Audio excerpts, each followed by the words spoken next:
Hello everyone. Looking for an efficient way to accept credit card payments on your store?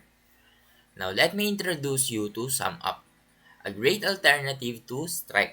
Let's explore how to set it up and why it might be the better choice for your business. First, visit the Sumup website and sign up for an account.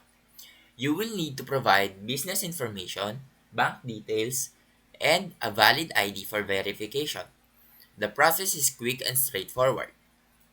Now, SumUp integrates easily with most e-commerce platforms. Now, log into your store's admin panel, navigate to the payment settings, and select SumUp as payment method. Follow the instructions to connect your SumUp account. Now, SumUp offers several advantages.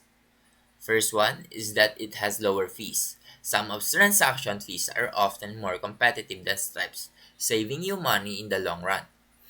Second one is the ease of use.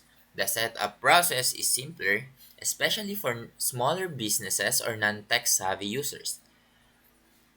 The third one is it has portable hardware. SumUp provides more mobile card readers, making it ideal for in-person payments alongside online transactions.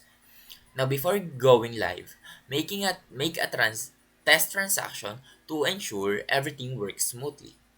Now, once verified, you are all set to start accepting payments with SumUp. Now, SumUp is a fantastic payment solution for businesses looking for lower fees and convenience. Now, if you found this video helpful, please leave a like and subscribe.